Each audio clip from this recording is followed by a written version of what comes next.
Hey everyone, it's Suzi here, and today we're playing a Watcher of Realms. For today's video, it's time to talk summoning. Should you summon this weekend?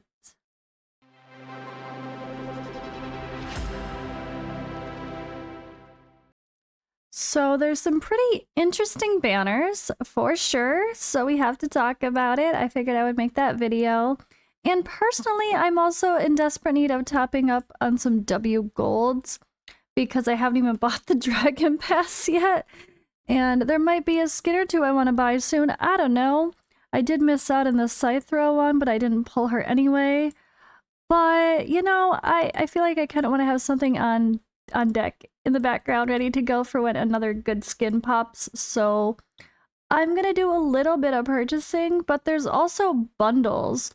So with the idea of summoning this weekend, it's might be a good time if you don't have a Praetus or an and you're loving these arbiters like this cost regen, which will make an arena arbiter or northerner team even more crazy than they already can be.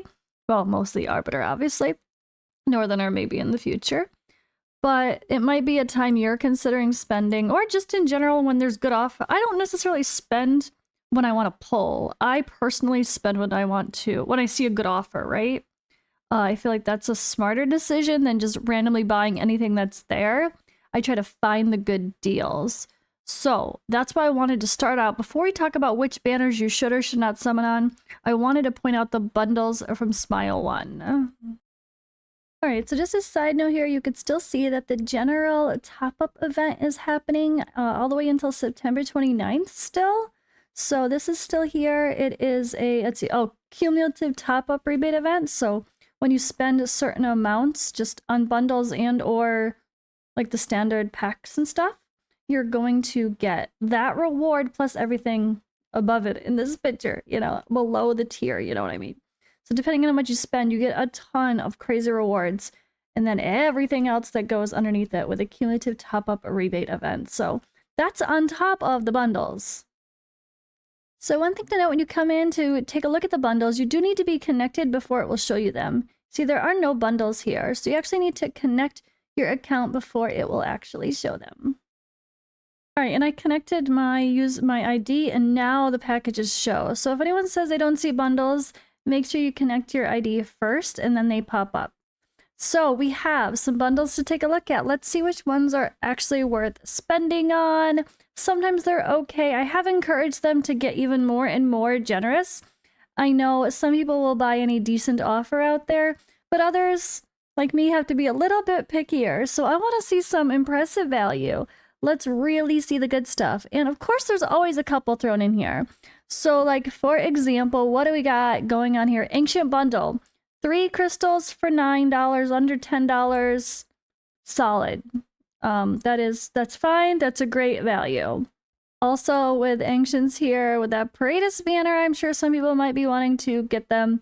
This is also a solid one. It's 90 bucks for 25 Ancient Summons plus a Legendary Summon, and 300 diamonds and 16 potions. So this is a great value. It's one of the solid packs that they seem to regularly have.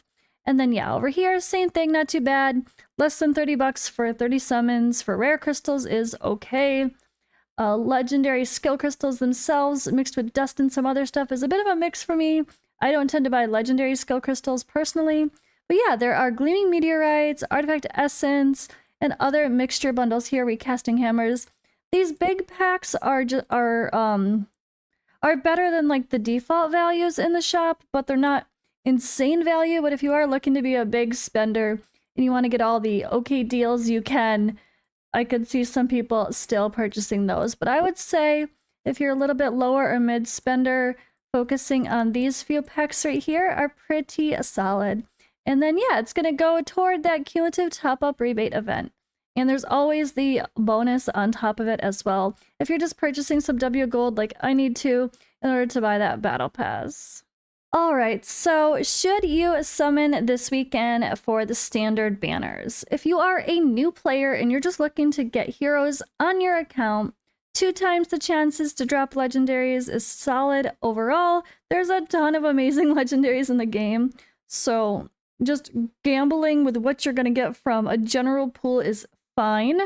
You shouldn't really stress too much about only specific banners until you've at least got a really solid roster going. You've progressed well into the start of the mid game. You're doing all the stage 18s, 19s at least, maybe for the gear raids, that sort of thing. Otherwise, just pull and get characters on your accounts that can be game changing. And 2 times for legendary skill crystals is also really good because that goes up to what, like 16% instead of 8% or whatever it is? I forget. No, 6 to 12. Why am I forgetting what the freaking rates are? Let's go look. Let's go take a quick look here. Oh, yeah. So 6% chance to get a legendary goes up to 12% from those. So that feels even better than the norm. But if you're later into the game, you've done the basics, you're at all the solid places to farm, especially if you're at like all the 21s at least. Don't stress the higher ones until later on. I haven't even done that myself. You're gonna want to be pickier. So I don't think the advanced player should be pulling on the plain banners, the basic 2 times. You should be targeting new heroes coming out or specific heroes you need for your account, especially with the new pity rules. It can make a big difference. So if you are looking to progress, let's say one of your roadblocks is Infernal, like the faction trials, and you really want to get some improvement there, Zilla2 will surely help. They're also going to be fine in guild boss type content like Drake's Chasm. Lord Phineas with Soul Cadence is amazing for Abyss, so that's great.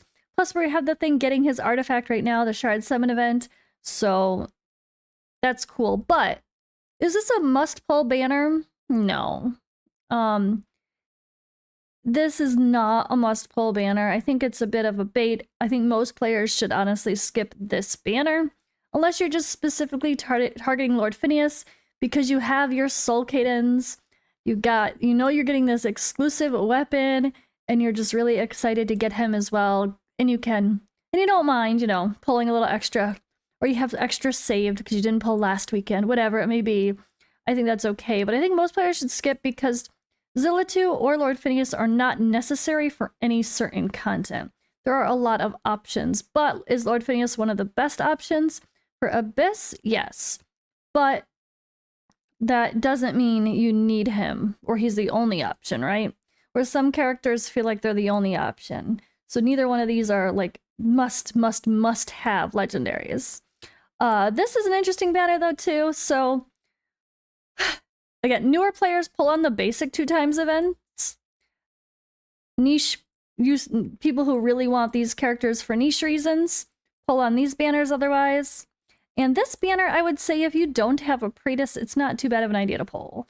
Because it's an Arbiter Lord, it's Praetus, he's amazing. His Lord skill alone is just incredible with this Lightning of Truth stuff. It's so helpful and so much content, oh my god. But could there be another Arbiter Lord coming? Yes, we've heard about it. But is it here yet? No. What if it's next week or the week after? So, I mean, I think it's worth, if you don't have any Arbiter Lord, trying to at least get a Praetus, even if he ends up worse than the next one, is still one of the best heroes to have on your account overall. Amazing, amazing everywhere.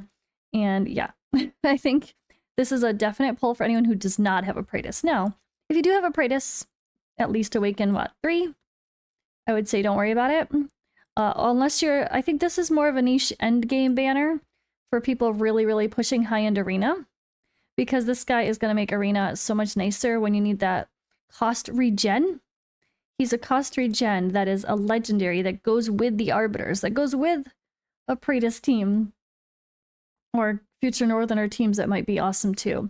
So it's just, yeah, it's a really cool banner for, I guess, that Arbiter focus, especially if you think about PvP arena type stuff where you really need that as well. Now, are there going to be other areas where some cost regen comes in handy? Yeah, like if you get Kane early on as you're progressing through the game, or hell, anywhere.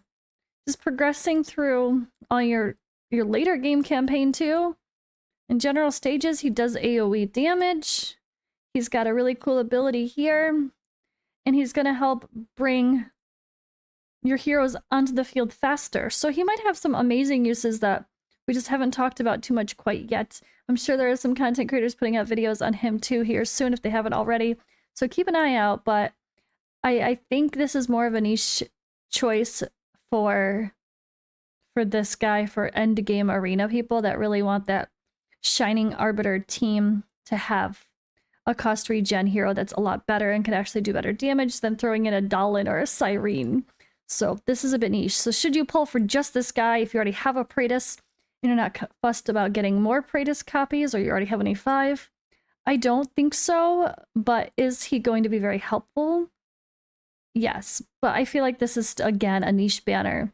So if you're not Praetus hunting, I would say this is a time to skip. Alright guys, let me know what you think in the comments below. Do you agree? Have you seen anything really cool about Kayn shining in certain areas of the game yet? I have not myself had the chance to look up any other content creator videos to see what they think about him, so I am not positive if there has been like, holy crap, this guy is completely insane for X and X dungeon.